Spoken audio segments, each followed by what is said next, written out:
Vai lá. Bora Vamos lá. lá. Então, a gente estava falando, né, a respeito da diferença, né, que eu comentei anteriormente sobre ler no livro e vivenciar mesmo na prática do dia a dia, né? E eu sinto Uhum. assim, quando a gente vê no livro, mesmo que tenha páginas, seja um artigo científico, aquele monte de descrição técnica, quando a gente toca só a parte técnica, a gente está tocando só a beirinha da superfície, só aquela pontinha do iceberg mesmo. E aí, quando você tem um contato, o primeiro contato de verdade com uma família que tem uma criança com RET ou com alguma outra doença, transtorno do desenvolvimento, a gente vê que é muito mais profundo. E que a página do livro não consegue transmitir para a gente a seriedade de como lidar com a situação e principalmente de como chegar naquela família. Então, para mim, a maior diferença realmente foi essa. Porque uma coisa é você ver no livro, a outra é você sentir toda a dinâmica familiar, ver todo o impacto que tem no dia a dia da criança, no dia a dia da família, ver como é desafiador para cada um tá naquele dia a dia vencendo preconceito, estudando, dando o seu melhor e sempre buscando a qualidade de vida da família e da criança. Foi o que eu senti quando, assim, né, porque quando eu fui buscar também a respeito da síndrome de Uhum. Rett, a primeiro momento eu só fui buscar artigo também, né? Uhum. E nessa questão de artigo, chega a É ser doloroso. assustador, Uhum. muito, justamente porque artigo ele é frio, né? Ele não pode ter emoção, ele É só tem que falar de estritamente sintomas. técnico. É. Sim, e isso é assustador mesmo, né? Na verdade, não traz nada de acolhedor para a gente. Uhum. E você só saber de sintomas, de prognóstico, né? De possibilidades, e de repente você percebe que não necessariamente é É daquele além. jeito. Sim, É além. sim, muito isso mesmo que eu senti. E aí hoje, né, já tem Uhum. o diagnóstico da Camila desde 2019, eu percebo que é muito melhor você realmente tentar conhecer Uhum. outros familiares, conhecer Exatamente. outras pessoas, tanto que assim, no meu primeiro contato com alguém com síndrome de Rett foi o Luiz, Uhum. inclusive, Uhum. né, como alguém da Uhum. família, assim, meu e do Diego, e isso pra gente foi excepcional, né, porque Faz toda a nos diferença, acolheu né? muito, muito mesmo. É porque a gente, quando eu tive o diagnóstico da Luísa, o grande desafio era informação. O que Uhum. eu acho que ainda hoje tá? As pessoas ficam muito assustadas. Informação e profissionais qualificados para falar de síndrome de Rett. Uhum. Tá? A gente vê muita criança hoje ainda sendo diagnosticada equivocadamente, porque eu não entendo ainda o porquê. A gente tem pessoas próximas que têm o diagnóstico de autismo Uhum. e que a gente vê que não é autismo. E é bem complicado para a gente, como pais, nós somos especialistas nos nossos filhos, mas como Uhum. pais, ficar falando, tem alguma coisa ali que não é síndrome de, não é autismo, não quer pesquisar mais, é o máximo que a gente consegue fazer. Mas é ruim para a criança, para a família, ficar nessa dúvida, porque nem sempre é aquele diagnóstico correto que está recebendo, e nem o tratamento correto que está recebendo, né? É isso mesmo. E ter essa abertura com a família, né? Ter essa E abertura, Exatamente. até, saber até onde dá para ir, até onde você consegue tocar na dor do outro sem ser egoísta, né? Sem você ser invasivo e tem que ser acolhedor ao mesmo tempo. Então Exatamente. é muito delicada essa linha, muito tênue. Exatamente. Já tem e aí, aqueles montes de perguntas. Tem um monte de gente que mandou sim, pergunta sim, aqui também. Pessoal, se sim. puderem, mandem as perguntas novamente, que a gente perdeu, eu não vou conseguir recuperar. Mandem aqui, se der tempo, a doutora vai responder o máximo que ela puder, mas que não der, a gente vai ver uma outra oportunidade na agenda da doutora, se ela Com puder participar. certeza.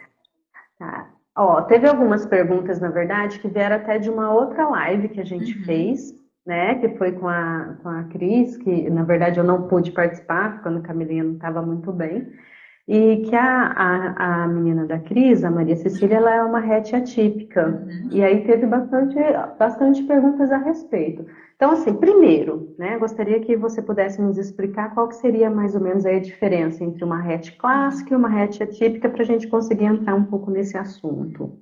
Então, assim, eu falo que um jeito para a gente aprender sobre hatch, a gente tem que lembrar principalmente de palavrinhas-chave: mãos, linguagem e marcha, tá? Que é o andar, tá?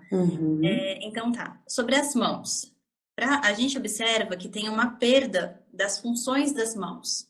Então, a criança, ela não consegue mais pegar os objetos. A gente fala que vai perdendo o propósito mesmo, a função das mãos. Aí, da parte das mãos também, começa o movimento de lavagem de mãos, de retorcer as mãos, tá? Aí, a parte da linguagem, tem que ter uma perda também. Essas perdas, elas podem ser completas ou parciais. Então, tem uma perda da linguagem, uma perda da comunicação, tá? E a outra parte que a gente observa é a marcha, né? Que a criança pode estar adquirindo os marcos motores, né? Tá com o tônus, tá querendo fazer a marcha, querendo engatinhar, depois andar, e ela perde essa parte também. Ou então, a criança que não perde totalmente a marcha, ela anda com as perninhas um pouco mais abertas, tá? A gente fala que abre a base. Buscar equilíbrio. Isso. E assim, você vê que anda com dificuldade mesmo pelo desequilíbrio motor que está acontecendo. Então, para pensar em hatch, a gente tem que pensar nessas palavrinhas-chave. Na hatch atípica, esses são 4 critérios, né? Na hatch atípica, a gente tem que ter 2 desses critérios principais, que são esses que eu falei anteriormente, e a gente tem mais uma lista de 11 sintomas, e desses 11, tem que ter pelo menos 5, tá? E aí a gente tem, até anotei aqui, igual a Janaína, para não esquecer de falar nenhum, tá? Então, a gente tem que ter algum problema respiratório com a criança acordada, tá? A gente tem que ter problemas do sono, transtornos de sono, uma alteração do tônus, tá? A gente pode ver de bebezinho um bebê mais molinho, tá? Alterações vasomotoras, tá? Que é um nome complicado, que a gente dá, vai ter alteração pode ter alteração da pressão arterial, pode ter alteração cardíaca, pode ter alteração das extremidades, as mãos e os pés podem ficar mais gelados. A gente observa também a coluna da criança. Ela ou pode ficar com a coluna mais tortinha, que é a escoliose, ou mais curvada, que é a cifose. A gente percebe que a linguagem, a criança começa a emitir mais gritos, ela vai perdendo a linguagem funcional. Diminui a sensibilidade à dor. E também a gente observa uma busca pelo olhar, né? Que fala eye pointing, que a criança realmente ela está se comunicando pelo olhar. Então, para ser hatch atípico, tem que ter 2 das características principais, que a gente fala, parte das mãos, da linguagem e da marcha, e 5 dessas 11 características que eu citei. Então, assim, não é que é uma hatch incompleta, né? Mas ela tem que ter, não precisa ter todas as características principais. Aí, assim, tem menos sintomas, né? Isso. Vamos dizer assim. E aí fica ainda mais desafiador. Pode ter o bruxismo, aquele ranger de dentes acordados. Nossa, Camila tem horrores.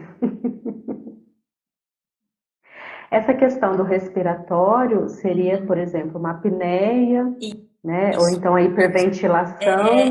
Assim, a gente tem que ter um ritmo respiratório adequado, né? Então, a gente manda uma mensagem para o nosso cérebro, vamos pôr assim, para mostrar, respira, então, puxa o ar, exala o ar. Observa a concentração do gás carbônico que tem no sangue, tá? A concentração de oxigênio. E aí tem uma disfunção desses reguladores. Então, a criança pode dar uma hiperventilada, fazer a pausa respiratória. Então, não segue aquele ritmo respiratório normal de puxa o ar, solta o ar, puxa o ar, solta o ar. Tinha uma outra pergunta aqui que, de uma certa forma, já foi até respondida, né? Que a pessoa colocou aqui, como se dá o diagnóstico da síndrome de Rett atípica, né? Clinicamente ou por exame genético. Então, dá para fazer, né? A gente faz diagnóstico Clinicamente. clínico. Uhum. O exame genético sempre é importante, tá? A gente sempre busca a confirmação genética. Isso no livro e na prática. Uhum. A gente se depara com o interior do Brasil, não precisa nem ir longe, a gente pode estar falando do estado de São Paulo mesmo, tá? Mesmo aqui, o diagnóstico é difícil. Vai buscar um diagnóstico pelo SUS, é difícil. Vai buscar por convênio médico, é uma briga, tá? Então, a gente tem exames genéticos, a gente sabe que 95% até 97% dos casos, a gente tem uma alteração no gene, que é o MECP2, tá? Mas pode ter outros genes alterados também, que já são mais raros, tá? Mas o gene principal é o MECP2, que ele está funcionando de uma forma incorreta. E aí, o gene, a função do gene é, no final, virar uma proteína. E a proteína que vai ter função. Se a gente não tem essa função, a gente tem um rendimento inadequado do nosso sistema nervoso em geral. E aí, por isso que acontece essas perdas, né? Essa diferenciação no desenvolvimento, né? Doutora, pela sua experiência, a doutora acredita que tem muito subdiagnóstico de síndrome de Rett? Acho. Principalmente do Rett atípico. Porque o pessoal fica muito na cabeça, tem que ter os 4 pontos, né? Da parte da função das mãos, a estereotipia das mãos, tem que ter a marcha, e aí a gente acaba a linguagem, e aí a gente acaba não vendo o restante do quadro. Então, eu acredito sim que existe um subdiagnóstico, eu acho que existe até dentro da população médica, uma falta de informação. Porque, eu não sei se a doutora sabe, a gente tem mapeado hoje, até conversando com a associação também, que é em São Paulo, que é mapeado aproximadamente só 400 meninas com síndrome de Rett. No cadastro, Brasil, né? Então, é muito pouco. Muito pouco. E onde estão essas meninas? Exatamente. Onde estão essas meninas e como elas estão sendo tratadas, né? Cuidados, com que diagnóstico elas estão nesse momento. Às vezes fica como... Tem crianças que chegam como uma paralisia cerebral. Isso. Sim, assim. Também. Aí fala, não, certeza que foi alguma coisa do parto. Aí você vai ver, não aconteceu nada, gestação, parto, foi tudo bem. Né? Então, existe um subdiagnóstico. Acho que é que a gente tem que sempre conscientizar a população, porque a população que sabe vai atrás. Então, se a gente ensina as famílias, olha, se seu filho está com algum transtorno do desenvolvimento, tem alguma coisa que que você sente que não está legal, mesmo que a mãe não saiba exatamente o que é, a mãe sente. Se a mãe, eu brinco muito, falo assim, eu aprendi nova, graças a Deus. Se a mãe fala, tem alguma coisa errada com meu filho, você procura, nem se for uma unha encravada, você vai achar. Alguma coisa tem, não duvide das mães, né? Então, assim, a gente conscientizando as mães, a gente consegue fazer que elas busquem mais os serviços de saúde. Aí preocupa, geralmente é pelo pediatra, né? E aí, educando toda a população da pediatria mesmo, os médicos pediatras, sobre a síndrome de Rett, sobre outros transtornos do desenvolvimento, a gente consegue um direcionamento para o especialista. Eu posso fazer uma perguntinha? Porque já essa pergunta passou aqui e eu também tenho essa questão em relação muito sobre o diagnóstico. Teve uma pergunta aqui sobre como você identifica a diferença de um autismo para síndrome de Rett. Você falou os pontos. E como a pessoa no dia a dia ela consegue identificar essa questão do autismo? Eu vou falar... Aconteceu, desculpa só cortar, doutora, recentemente aqui uma menina que trabalha aqui em casa, ela veio falar com a gente que a netinha dela recebeu o diagnóstico, a neta dela tem um aninho, e já recebeu o diagnóstico de autismo, nível 2. eu fiquei assim assustado com essa precisão de diagnóstico de autismo. Eu não consigo identificar e já definir um nível. É possível esse diagnóstico tão precoce de autismo e como assim a gente consegue entender essas diferenças? A gente sabe que quanto mais novinha a criança, mais fatores de confusão diagnóstico a gente pode ter, tá? Existe a possibilidade de fazer um diagnóstico com 1 ano? Existe. Mas tem que ser extremamente, tem que ter, assim, tem que estar na cara, tá? Então, assim, o autismo é um transtorno do desenvolvimento, que a gente tem um comprometimento da comunicação, tá? A gente vê tanto a comunicação, a linguagem corporal, quanto a linguagem verbal, tá? No caso do nenenzinho de 1 ano, já está emitindo as primeiras palavrinhas, emite sons. A gente tem que ter uma alteração nas habilidades sociais, tá? Então, na reciprocidade da criança. Você chama a criança pelo nome, ela não te escuta, ela não percebe que está sendo falado com ela. A gente observa também comportamentos, interesses restritos e ou repetitivos. O que é isso? Seguir o mesmo padrão. Então, é aquela criança que só fica brincando com as mãozinhas, ou então ela fica brincando com a rodinha do caminhãozinho, do carrinho. É a criança que, quando aprende a brincar um pouquinho mais, ela começa só a enfileirar ou empilhar, fica encantada por objetos que rodam. E na síndrome de Rett, a gente observa esses sintomas do autismo também. Tá? Isso que eu ia falar, que muito dessas coisas a Camila teve. Tanto que no CID-10 era separado, né? Colocava lá no F84. Que a gente vê essa parte dos transtornos, do desenvolvimento, do autismo. E aí a síndrome de Rett tem um CID específico. Então tá lá, F84.0, por exemplo, autismo infantil, 84.1, autismo atípico. Tem toda essa separação. E a síndrome de Rett também tem um CID específico, né? E a gente sabe pelo DSM-5, pelo CID-11, que a gente não tá mais no mesmo grupo. Tá? Então, a gente vê esses sinais, sintomas de autismo, mas a gente observa outros padrões importantes também. Então, assim, a criança autista, ela pode ter uma hipotonia? Pode. Ela pode ter um atraso motor, um atraso para sentar, para engatinhar, para andar? Pode. Tá? Pode ter estereotipia? Pode. Tá? Mas, por exemplo, o autismo, a gente observa tanto em meninos quanto em meninas. A gente sabe que a síndrome de Rett, o clássico, vamos por assim, são meninas. Tem descrição na literatura de algumas encefalopatias relacionadas à mutação no gene MECP2, mas aí já é bem raro, é letal, é muito específico. Tá? Então, por isso que a gente sempre pensa, Rett, meninas. Tá? Então, assim, se você vê um menino, você vai pensar no autismo, você não vai, ou em outras síndromes genéticas, você não vai pensar na síndrome de Rett. Tá? Que mais? A gente observa também a questão da marcha. A gente não costuma ver a criança autista com a base alargada. A gente vê mais na pontinha dos pés. Então, isso também é um sinal para a gente observar. Tá? Uma coisa que confunde também é porque a gente tem a gente pode ter tanto no autismo quanto na síndrome de Rett essa regressão. Tá?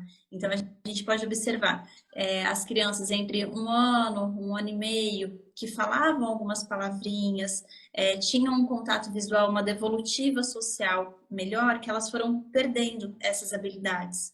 Tá? Que a gente até falava, é autismo regressivo. Tá? Então, isso é um dos pontos que a gente pode observar em comum. Tá? Só que, normalmente, no autismo, a criança, aos pouquinhos, vai reaprendendo, tá? No Rett, a gente vê que acaba tendo uma fase de estabilização. Deu pra... Sim. Inclusive, assim, né, falando dessa questão dos meninos, que também acho que é ainda mais assustador para as mães que buscam só literatura, né? Porque Geralmente, na literatura, fala que eles vivem somente até a primeira infância, né? Que daí seus Se não for 5, 6 anos. módulo fetal, né? E o diagnóstico Sim, por óbito. sim. Só que nós temos dois conhecidos, né? Vamos dizer assim, bem próximos, principalmente o Luiz conhece, nós conhecemos um pessoalmente na corrida, que é o Pietro. Ele tem quantos anos, Luiz? Pietro, a Nanda até me confirma aqui, eu acho que o 11? Pietro tem próximo de 10 ou Acho que é 11. A Nanda 11, que né? está Acho que por é aqui, 11 ela confirma anos. para gente. Sim. E tem o Miguel também com Miguel. 8, né? De É, Rondônia, Itaqual, né? Todos também com diagnóstico. E o Miguel, ele deambula, ele anda, ele anda. né? Então, assim, sai Tem mais muito desse certeza, aí, padrão. 11 anos. Uhum. Tá aqui, Sai já tá muito aqui. de todo esse padrão, né? E até tenho também um comentário aqui da Atenais, que ela estava falando que a menina dela demorou 8 anos, né? Tiveram 8 anos de investigação, que a menina dela é RET atípica, e só mesmo depois dos exames que foram, e ainda assim ela colocou aqui que passando, depois de ter o exame alterado, em mãos passamos por 2 neuropediatras que disseram que não acreditavam ser RET. Nossa, que Quer difícil. dizer, mesmo comprovando, né, com o exame genético, ainda assim não estavam acreditando, né? Isso é Imagina a muito dor dessa complicado. família. Sim. Bagunça que fica Não, na cabeça. Tipo, não é? O que eu faço agora? Que tratamento que eu busco? O que eu vou fazer? eu Muito acho que difícil. uma das piores coisas para a família atípica é você não ter o diagnóstico preciso do seu filho. Você ficar com Sim. essa angústia. Qual é o diagnóstico? O que ele tem? Você fica sempre numa dúvida, não tem a certeza. A Luísa, ela recebeu 2 diagnósticos, né? Mas foram até com um período rápido, até porque a gente passou por um processo até de teste genético e tudo mais. Mas a gente recebeu o primeiro diagnóstico de autismo. 6 meses depois que veio o RET. Mas tem gente que vive a vida toda com essa dúvida do diagnóstico. E assim, o Isso é muito diagnóstico, doido. eu acho que ele é importante para a família, principalmente para você pensar no prognóstico, na evolução. Porque assim, você vê, tá acontecendo alguma coisa com a minha filha. Mas o que eu vou fazer? Para onde eu vou correr? Né? E ter o diagnóstico vai te direcionar.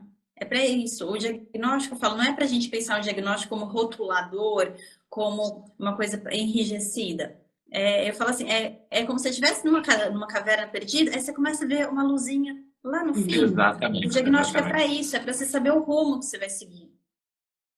A gente passa por um período difícil pós-diagnóstico, todo mundo passa, é normal, mas você já saber o caminho que você vai seguir fica muito mais fácil. Sim. E saber que não está sozinho, né? Isso é muito real, porque assim, eu lembro muito, claro, nos primeiros exames da Camila, né, que foram pensados em exames de doenças tratáveis, né, as primeiras vezes. Então, quando terminou todos os exames de doenças tratáveis, eu ouvi da geneticista e falei assim, olha, mãe, na época eu estava com um geneticista e um alergista, né? E aí entreguei todos os exames para ela e falei assim, mãe, olha, a partir de agora é em vão você saber o que sua filha tem, porque o tratamento é o mesmo. Então, se eu fosse você, eu parava por aqui, tá tudo certo, porque você vai fazer a mesma coisa, independente, porque não tem cura o que ela tem. E aí, por um tempo, eu me recolhi, né? Fiquei nessa, o que eu faço, o que eu não faço, vou atrás, não vou. Sim, foi até onde, né, a Jéssica e o André me falaram da doutora Madre, na época acho que você estava fazendo a neuro já, não sei se você já conhecia a Jéssica, né, residência. E aí foi onde eles me apresentaram a doutora Madre na época, e ela bateu o olho na Camila, e ela já falou da síndrome de Rett, justamente, a Camila batia muito palma, né, muita palminha, eu falo assim. E na minha cabeça, aquilo era porque ela estava perto de fazer um ano, ela batia palma, a gente cantava parabéns.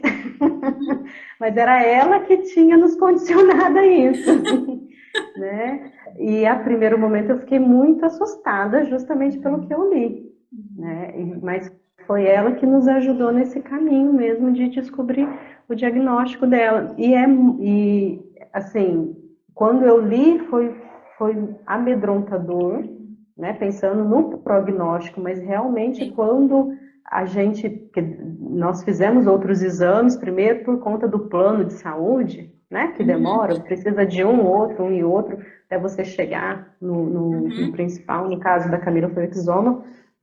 Quando saiu o resultado, foi libertador justamente por isso. A partir de agora a gente consegue entender o que está acontecendo com ela, né? A gente consegue saber se essa terapia que a gente está fazendo realmente vai ter algum tipo de resultado, se a gente só está secando, né, gelo, né? O que a gente consegue melhorar a partir daqui, ter esse norte mesmo. E quais os profissionais, até mesmo médicos, que a gente precisa buscar, E você né? começa a ver que não é só o neuropediatra, por exemplo. Sim.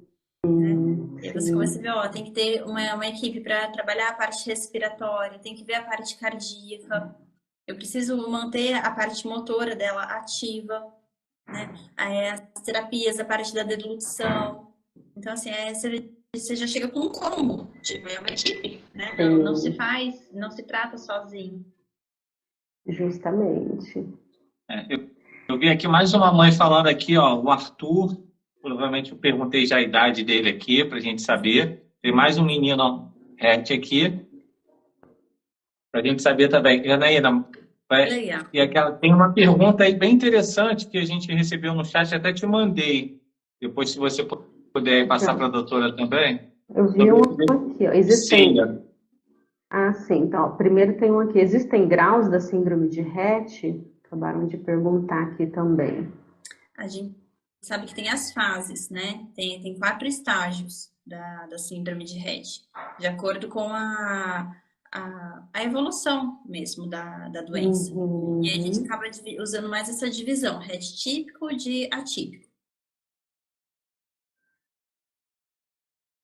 Olha só que interessante. Peraí, qual que é, o Luiz, que você Aquela falou? da epilepsia, que é 10 anos. É 10 anos que tem aqui. A doutora conhece paciente com síndrome de EPF3, sigla ADS. Essa a doutora conhece, né? É EBF3 com sigla ADS. A doutora já ouviu falar dessa doença? Não conheço, mas vou pesquisar. Depois, qualquer coisa, a gente passa certinho. Me dá um alô no direct, no Instagram, que eu vou procurar literatura e a gente conversa. Teve algumas pessoas que perguntaram sobre essa questão da epilepsia, né? Na verdade, foi algo mais relacionado ao autismo, mas também entra, acho que, na questão da síndrome de Rett. A pergunta foi direcionada se ele pode ser considerado uma doença, né? A epilepsia ser uma doença, ou se ela é uma causa, no caso, um sintoma. A epilepsia em si, a gente sabe que é uma doença do cérebro. E a síndrome de Rett, síndrome é aquela definição, conjunto de sinais e sintomas que caracterizam a doença, né? A gente tem a epilepsia também como um dos fatores da síndrome de Rett, tá? Mas não é a epilepsia que causa a síndrome de Rett.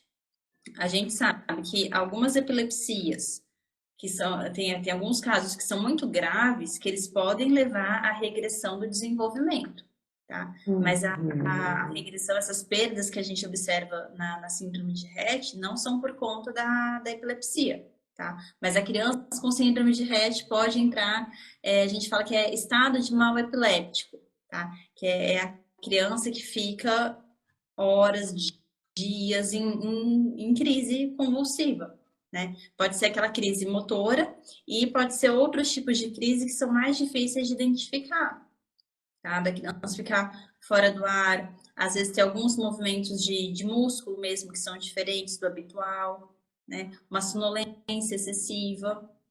Tá? E tem um tempo assim que a gente pode considerar? Desculpa. A Luísa tem diagnosticado com a síndrome de Landau. E Não dá o plano. as crises da Luísa são noturnas, então só quando ela dorme. Ela nunca teve uma crise convulsiva epilética que a gente tivesse visto. Mas sempre quando a gente faz o exame dela e faz com ela dormindo, ela tem, às vezes, em torno de 85% a 90% de crise epilética no sono, dormindo. Nossa, é bastante frequente, né? Bastante frequente, bastante frequente. E bem alta. Melhorou com o CBD, mas ela tem bastante. Foi também dos diagnósticos antes da síndrome de Rett, foi a síndrome de Landau. Porque a gente vê no Landau essa regressão, a questão da fala, né? E vê uma criança tendo crise que perdeu a fala, será que é Landau? Aí você começa a ver que tem outros fatores também. Então, por isso que o diagnóstico diferencial é tão importante, né? E por isso que essa discussão que a gente está tendo hoje é, novamente, muito relevante. Teria, assim, um tempo máximo, vamos dizer assim, que a gente pode falar de uma crise convulsiva que é considerada que não vai trazer perda para a criança, que não é nociva, né? Vamos dizer assim. A gente em todos os protocolos de crise, o que a gente vê?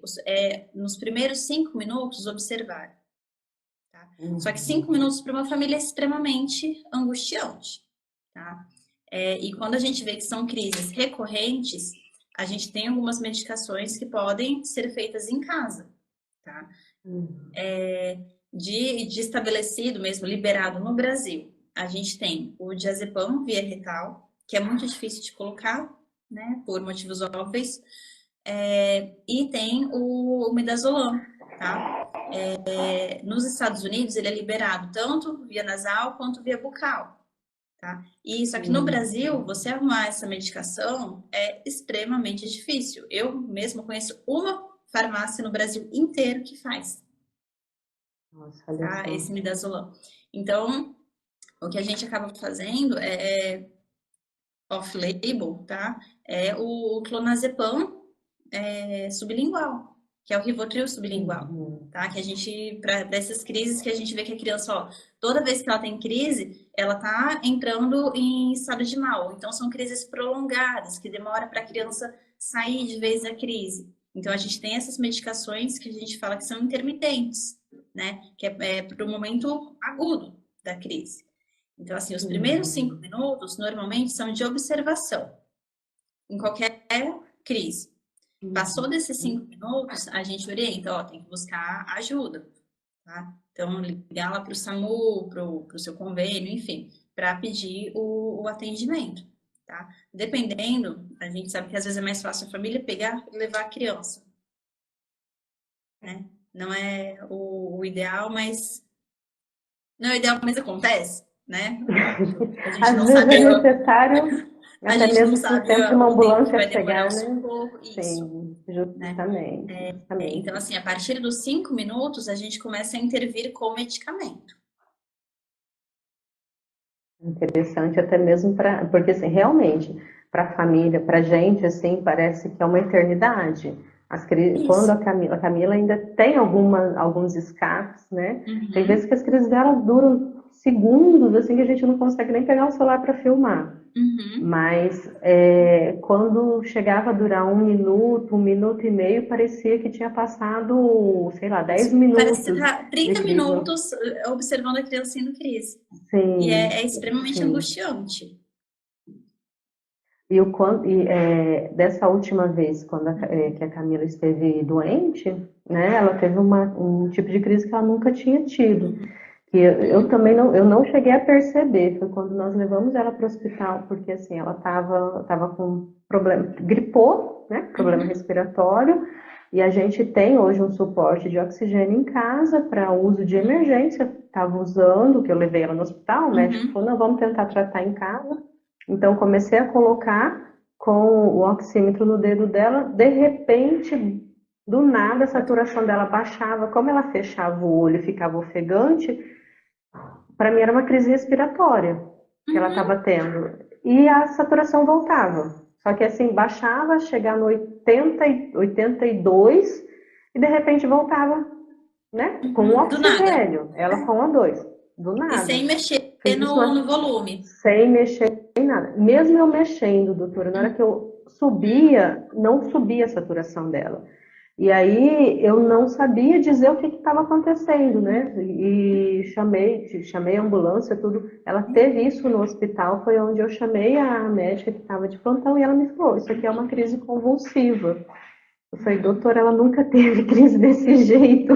E isso muitas vezes é assustador, né? Porque a gente está acostumado já com algum tipo de crise, né? Assim, que já acontecia antes e quando tem algo diferente, assim, a gente muitas vezes não sabe Para muito onde que bem. eu vou? O que que eu faço, né? Sim, justamente, justamente. E para a gente entender o quanto muitas vezes a gente pensa que conhece tudo também do filho, né? Porque a gente está sempre observando tudo, só que muitas vezes pode acontecer algo que sai um pouquinho do que a gente já conhecia, né? E isso assusta bastante a gente, viu? Com certeza. Uhum. Agora, Não, eu ia fazer uma pergunta aqui que já deve estar aí no teu, e uhum. é uma dúvida que eu tenho. A gente tem o nosso centro de ecoterapia aqui, e a gente tem vários autistas que também fazem a prática com a gente. E uma das mães estava falando sobre CBD, e teve uma pergunta sobre CBD também, não tem, Janaína? Sim, eu ia falar Tá, sobre isso. a gente estava conversando porque ela tirou o CBD porque ela achou que o CBD não estava contribuindo muito para o filho. Mas depois que ela tirou, ela falou que ele passou a ficar um pouco mais inquieto e ter insônia. Quais são, assim, a doutora consegue pontuar, isso pode acontecer com a retirada ou com a introdução do CBD? O que o CBD realmente pode contribuir, que é uma das perguntas que fizeram, e quais são os impactos depois que está usando a retirada, o que pode impactar? O CBD é uma medicação muito boa? Mas ela não é para todos. E não é não é que serve para tudo, para todas as pessoas. Então, assim, sempre tem que ser bem indicado. Que a gente recebe no consultório essa dúvida dos pais, né? Tipo, nossa, será que se eu der CBD vai resolver os meus problemas? Né? Vai resolver o sono, vai resolver a fala, vai resolver a agitação? Então, opa, não é para tudo. Tá? CBD é ótimo, quando bem indicado, assim como todas as medicações. Você não vai passar dipirona para todo mundo e você não vai passar o CBD para todo mundo, tá? Eu observo uma melhora na grande maioria das crianças, tá? Que tem autismo, eu tenho pacientes com RET também que estão em uso do CBD, tá? Que tiveram melhoras tanto no padrão de sono quanto na parte de crise epiléptica, de agitação, concentração, tempo de permanência nas atividades. A gente sabe que a gente tem receptores do CBD no nosso corpo. E a gente produz como se fosse um CBD natural, que a gente fala que é endógeno, né? E aí, quando a gente dá esse CBD extra, que é a via medicamentosa, a gente pode regular algumas funções do nosso corpo. Por exemplo, tem estudos que falam do CBD para imunidade, tá? Que ele pode melhorar a imunidade de algumas crianças, pode melhorar o sono, pode melhorar a agitação, a inquietação, a concentração. Só que a gente também sabe que o CBD, ele faz o que a gente chama de curva em U invertido. Vou até aproveitar que eu tô com um papel aqui para... Vai ficar meio bagunçadinho, tá? Mas só para vocês entenderem.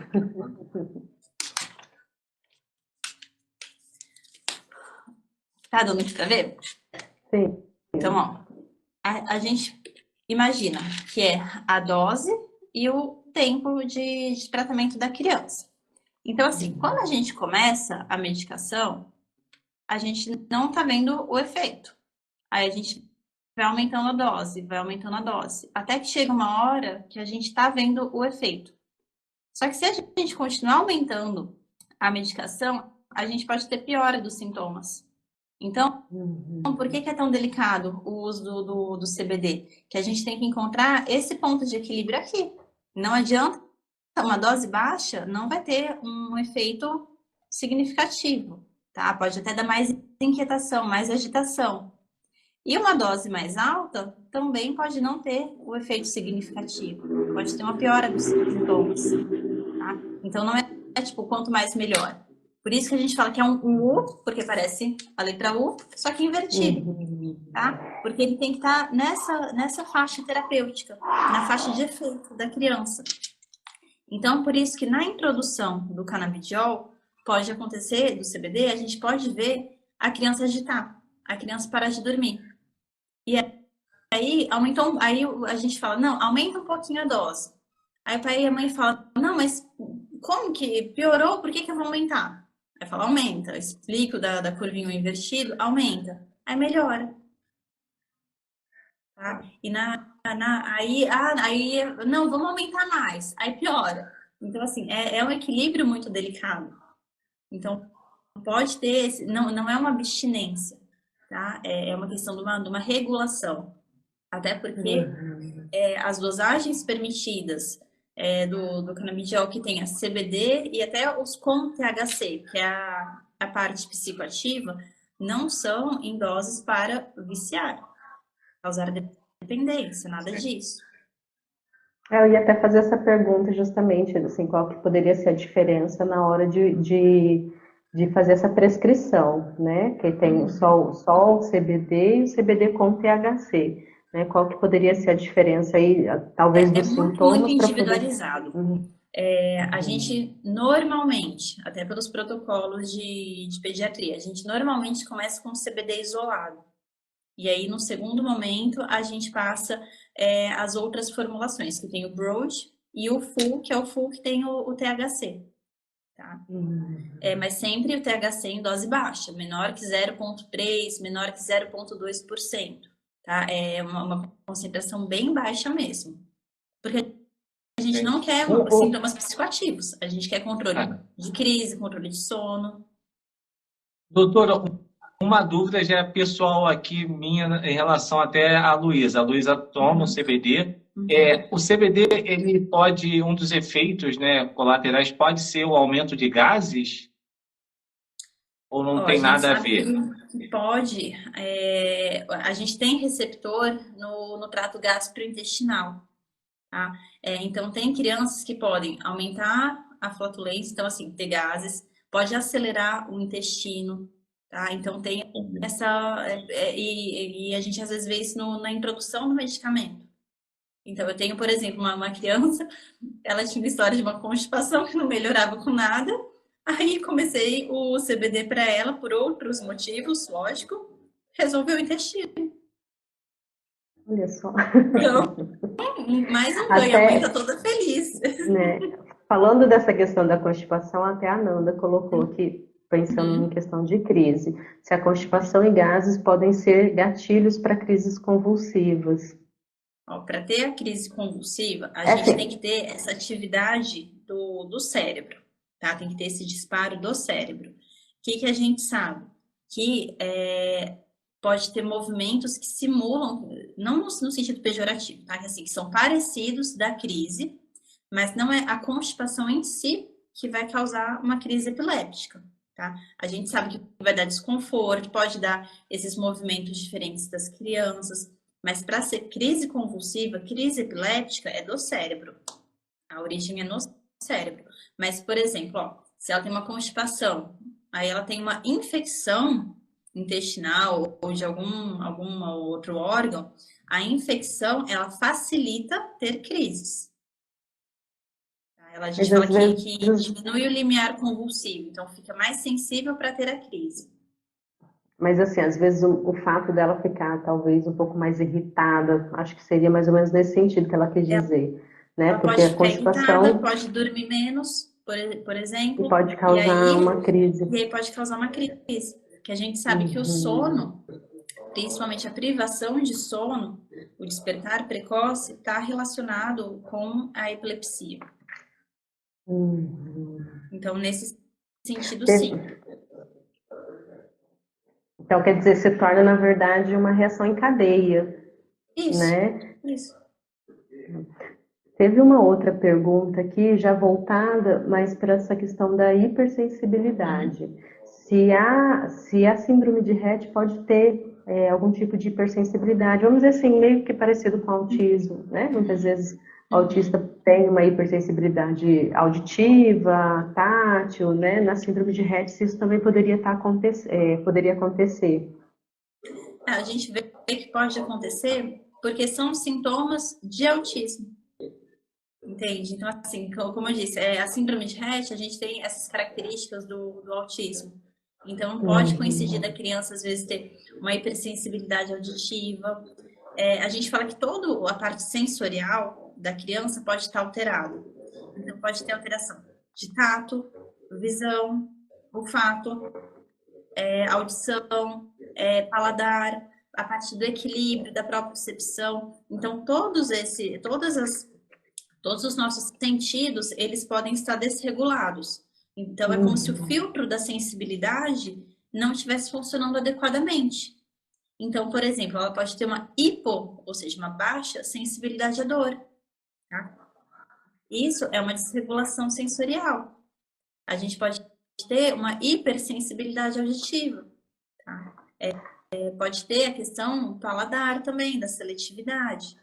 Então, por isso que como tem essa parte sensorial alterada, pode ter esse diagnóstico anterior de autismo. E aí depois a gente começa a ver que não é bem isso, que tem outros fatores. Aí a gente vê que não é autismo, é Rett, por exemplo. É uma coisa que não necessariamente, assim, tem, né, a terapia que pode ser feita, né, nessa parte sensorial, só que ela pode se regular normalmente, ou às vezes até pela questão medicamentosa. A gente sabe que alguns medicamentos podem aumentar a tolerância da criança. Mas, assim, não existe um remédio que vai resolver a sensibilidade. Ou para mais ou para menos. Mas ela pode aumentar a tolerância da criança para aqueles estímulos. É que, assim, pensando, né, porque assim, eu lembro da Camila muito pequena, ela tinha uma hipersensibilidade auditiva, era daquela criança que não podia ouvir fogos de artifício, pra gente era uma tortura, né? Fim de ano, quando tinha jogos, essas coisas, nossa, fim de ano a gente tentava, tipo, tava lá na festa, a gente saía da festa, né, se escondia e tudo, e hoje já não, hoje a hipersensibilidade dela é principalmente no rosto, né, tátil, assim, né, no rosto, para mexer na boca, fono, ela briga pra caramba com a fono, né, mas faz brigando, ela mas faz. Ainda finge que tá dormindo? Finge, doutora, finge, viu? Fiquei sabendo dessa. Sim, e aí dá esses caô, assim, no primeiro momento o povo pensa que a gente é que tá se iludindo, né? Acha essa menina, vai fingir. E finge que tá dormindo. Finge que tá dormindo, e aí ela só dá uma abridinha de olho, assim, pra ver se tá tudo certo. Esses dias a fisioterapeuta tá vindo em casa, né, para fazer fisioterapia respiratória. Ela fingiu o tempo inteiro. A 1 hora que a fisio ficou aqui, ela fingiu o tempo inteiro. A fisio saiu, ela abriu o olho e falei assim: Camila, eu vou tirar foto. Camila, eu vou mandar para ela. Fiz isso. Foto. Tirei uma foto, mandei, mas depois ela dormiu mesmo. Dormiu com um sorrisão na orelha. Aí eu falei para a fisio, eu falei assim: olha, ela só queria ter certeza que você tinha ido embora, agora eu posso dormir. Mas é terrível, viu? Que bonitinha. Então, você vê, são crianças, sabe? A gente não tem que olhar como a criança Rett. Não, é a Camila, entende? A gente tem que ver como um ser inteiro. O Rett, tá, tem um impacto muito relevante, não vamos ser hipócritas, tem. Mas não é a criança Rett. Ela tem nome, ela tem família, ela tem as brincadeirinhas dela, ela tem as pegadinhas, né? Fingir que tá dormindo, por exemplo. Então a gente tem que ver a criança por inteiro. E não só... As músicas preferidas, né? Brincadeira, desenho, né? É o ser, uma criança, o indivíduo, é uma né? criança. Uma criança, sim, justamente. Doutora, eu vou fazer uma pergunta, até algumas experiências que a gente tem vivido lá no centro de ecoterapia. É Uhum. possível, assim, uma menina RET lá, ela, até os 30 anos de idade, ela não falava. E eu até gravei isso, eu postei nas nossas redes. Ela começou a falar na ecoterapia, andando de cavalo, ela começou a falar. E na última semana ela cantou também. O que acontece, assim, por que isso é normal de acontecer? A doutora já viu isso? É, é possível que ela esteja armazenando, aprendendo as coisas, mas não tem algum estímulo para falar? Ela é Eu, uma RET pessoalmente, adulta, né? É uma Só RET pra... com 30 É. anos. uhum. Então, eu não tive ainda, espero um dia ter essa experiência de ver um ganho tão relevante, né? Porque a linguagem é uma parte do desenvolvimento do cérebro que é muito aprimorado, né? Então, eu acredito que sim, ela estava. É sinal de que assim, as terapias estão sendo produtivas para ela. Ela não estava conseguindo exteriorizar, né? Pela fala. Mas com as terapias, com a persistência, ela provavelmente fez algumas sinapses, vias dentro do cérebro, mesmo para conseguir pôr a linguagem em prática. E você vê, ela cantou, não foi só que ela emitiu um som, né? Para Ela cantar, tem que ter cantou. uma cadência da voz, não é só Exatamente. não é uma emissão vocálica sem propósito, né? Não é só aquele.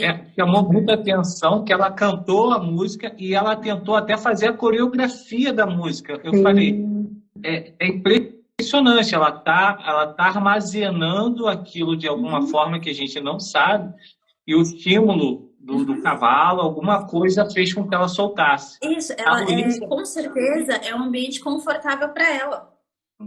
Com certeza, porque senão ela não teria E, exprimido isso. e pouco tempo também, né, pouco Luiz? Porque a tempo, Samara não pouco tem muito tempo de não tem. ecoterapia, Ela assim. deve ter um mês e pouquinho com a gente lá na terapia. E a Luísa já soltou uma vez, não é frequência, foi uma vez, já tem algum tempo, ela soltou goiaba, que não é uma palavrinha difícil, não é uma palavra fácil, Não é Uhum. não fácil. é É. fácil. E olha que ela quase não come goiaba, né? E eu falei, cara, da onde que ela se tirou a goiaba e falar goiaba? Mas já tem alguns anos que ela não fala mais, não falou mais essa palavra. E eu fico, assim, na expectativa, poxa, ela deve estar armazenando alguma coisa, falta para ela soltar, algum estímulo que está faltando ali para ela soltar, porque deve estar armazenando alguma coisa. E por isso que a gente não pode parar. A gente não pode desistir das crianças. É cansativo. A gente brinca, é mãe turista, né? Que leva de um lado para o outro. Assim, nada disso é em vão. Então, por isso a Ah, gente não tem vou me defender porque só falou mãe turista. Tem Uber pai pai também, turista Pai, tá? também. tem o Uber pai pai. turista Tem Uber também. pai, pô. Turista. Ai, então, e assim, por isso que é importante a gente não desistir, a gente não parar, a gente continuar buscando, né? É um caminho difícil, né? Porque assim, não é fácil você pegar todo dia seu filho, ou sei lá, 3 vezes na semana, uma vez que seja, tá? Pegar, se deslocar e ter esse momento para ele. Mas é válido. Sim, sim. Não E ainda assim pode também parar. tentar entender qual que é a melhor, né? Porque assim, que nem a Samara já tem 30 anos de idade, já é adulta, Então, e quer dizer, tem um mês só de Uhum. ecoterapia, né? Foi Eu algo sou que a família apaixonada pela muitas vezes eco. não. Né? Não, é ecoterapia. não, a gente vê pelos ganhos que a Luísa teve, a gente vê muita criança tendo muito ganho. É assim, impressionante o benefício que a Eco traz. São 30 minutinhos que transformam mesmo. A gente fala Isso. isso com o autista, a gente tem pessoas com paralisia cerebral, autista, e a síndrome de Rett. E a gente vê muito retorno mesmo com as crianças. E E com os você vê que adultos também, né? é independente da faixa etária, Sim, né? Não é só sim, aquela criança pequena de 4, 5 anos. O adulto de 30 também. Exatamente, exatamente. Aqui. Teve uma outra pergunta aqui, voltando um pouquinho para essa questão da crise convulsiva, né, que a Tenaz fez, acho que a menina dela tem 10 anos, né, e ela queria saber, assim, quantas horas de sono seria o adequado para evitar a crise ao acordar, né, se é que tem, assim, uma quantidade de tempo de sono, o que poderia ser feito? A crise ao acordar, ao despertar. Então, a sonolência, tanto de entrar para começar a dormir, quanto o de acordar, são momentos que a gente pode falar que o cérebro fica mais vulnerável para ter crise. Tá? Então, assim, a gente sabe que noites de sono adequado, sono reparador, que seja 8, 10 horas por noite, vamos pôr uma média assim, que depende muito da idade. Tá? Vamos pôr 10 horas de sono. Ela pode dificultar que tenha crise. Mas ela não vai, tipo, se ele dormir 12, 15 horas seguidas, com certeza não vai ter crise? Não sei. Não tem como saber, né? A Camila teve uma época que ela tinha. Dormir pouco pode favorecer, pode facilitar ter crise. Mas não quer dizer, tipo, deixa dormindo 20 horas seguidas que não vai ter crise. Não, infelizmente. Aqui também teve uma outra que falava assim: minha filha teve um momento onde eu acordei ela meio abruptamente, né, bruscamente. E ela ficou com os lábios brancos, suave e muito sonolenta. Seria uma crise convulsiva? É algo que também acho meio complicado explicar assim, né? Ter certeza, né, doutora? Aquele pode ter sido? Pode, mas não só com esses dados não dá para bater o martelo. Olha, com certeza foi uma crise convulsiva. Mas são sinais que chamam muita atenção e que devem ser investigados.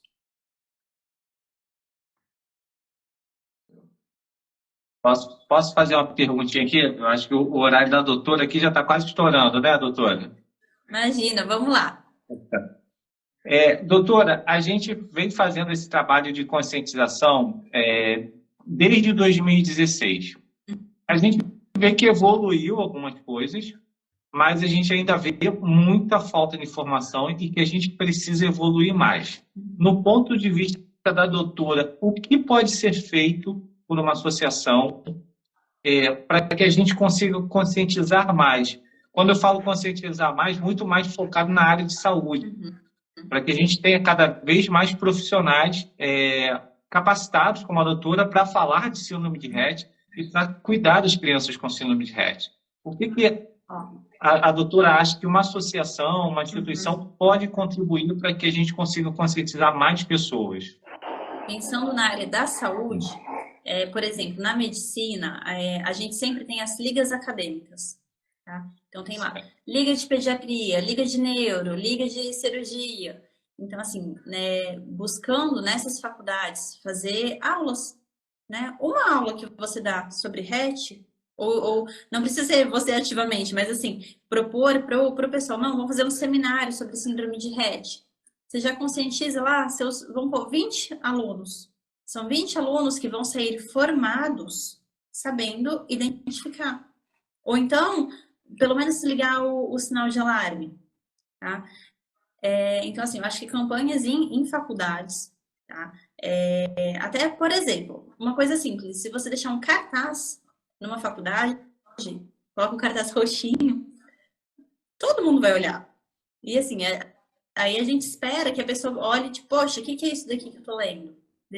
Aí todo mundo tem o celular na mão, gente, põe no Google, né? Então, eu acho que buscar as faculdades é uma boa forma, tá? Nas próprias unidades básicas de atendimento, nas UBS, os postinhos de saúde, ter essas reuniões com as equipes. A gente sabe, por exemplo, na UBS, não é só o médico, a enfermagem, tem as agentes de saúde que vão nas casas, conhecem melhor essa população. Então, uma coisa simples que você já ensina para elas, por exemplo, mão, linguagem, marcha, entende? E meninas, vamos pôr assim, você já leva, quando ela for visitar essa família, se ela vê alguma coisa diferente, ela já vai buscar o restante da rede para auxiliar, para iniciar a investigação dessa menina, né? Então, pensando em saúde, eu acho que esse ponto é relevante, mas eu pensaria, além disso, eu pensaria nas creches. Nossa, bacana. É interessante, é interessante. Porque às vezes chega uma criança lá de uma menina de 3 anos, todo mundo vê que está acontecendo alguma coisa, 2 anos, 1 ano, que seja. E assim, ensinar as professoras a identificarem que tem alguma coisa que não está legal. Tem uma escala que a gente aplica para transtornos do desenvolvimento, chama MCHAT. É de facílimo acesso. Se você colocar no buscador MCHAT revisado, MCHAT comum, você já vai encontrar, né? Essa escala são várias perguntas em relação ao desenvolvimento da criança. Então, assim, seu filho brinca de se esconder e aparecer, seu filho responde quando é chamado pelo nome. Então, assim, se a gente conseguisse nas escolas, que todo mundo, toda professora do maternal conseguisse fazer esse checklist, que não demora 5 minutos, a gente já ia ter uma triagem muito melhor para problemas do desenvolvimento. E é uma escala que tem agora na carteirinha de vacina nova, ela tá dentro do livrinho, entende? Então é uma coisa de fácil acesso, é baratíssimo, entende? Você identifica todos os riscos de transtorno do desenvolvimento, você pega por essa escala que em menos de 5 minutos você preenche. Tá? Eu tenho uma postagem do MCHAT no meu Instagram. Finalizando a live, eu vou compartilhar. Que aí o pessoal que estiver vendo consegue acessar essa escala. Que a gente compartilha também. Porque a gente vê que a gente está fazendo um trabalho de conscientização muito mais... A gente tenta fazer um barulho cada vez maior para chamar a atenção para a síndrome de Rett, mas a gente quer fazer mais e, às vezes, coisas menores ainda no dia a dia pode fazer diferença. Essa ideia da creche a gente não tinha pensado, a gente já fez seminário, a gente tem feito cada vez mais palestras em universidades, em faculdades, mas isso tem que se ampliar mais. A Janaína daqui a pouco vai virar palestrante também em Barretos, mais uma missão para ela. Estamos preparando. Mas a gente vê que precisa fazer mais. E eu acho que essa ideia da creche é bem interessante. Bem interessante a gente pensar um material específico para esse canal. Eu fico feliz que mais um pontinho para ajudar na conscientização. E como a Tenais falou também, né, da gente colocar um pontinho aí na questão da Rett atípica, principalmente, porque a Rett clássica é mais fácil, vamos dizer assim, de se identificar, né, mas de pelo menos tentar colocar, vamos dizer assim, um pontinho de interrogação aí para esses profissionais, para poder ter um olhar um pouquinho diferente para esses casos também, né? Não só sair rotulando aí, é autismo. Exatamente. Tem mais coisa. Tem mais coisas. Sim, justamente. Como é que tá? Tem muitas perguntas, muitas dúvidas. Talvez aí, quem sabe, a gente pode pensar numa possível parte 2 com a doutora Débora, né? Vamos sim. Acho que o pessoal aí está trazendo mais algumas dúvidas. A doutora está com uma agenda um pouquinho apertada hoje. Então, acho que para a gente poder encerrar, doutora, a gente queria só uma mensagem sua para a gente finalizar. Bom, minha mensagem é, primeiro, parabéns por lutarem pelos seus filhos. Parabéns por não desistirem. Tá? E continuem nessa caminhada. As crianças, eu acredito muito que crianças são seres iluminados. Tá? E Deus está presente no nosso dia a dia.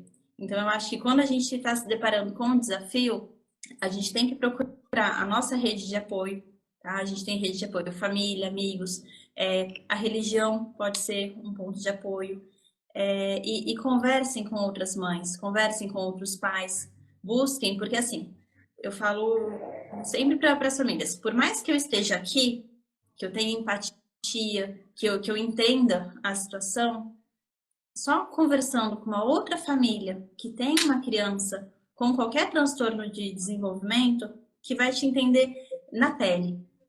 Entende? Então, assim, a gente sempre se coloca à disposição de coração para as famílias.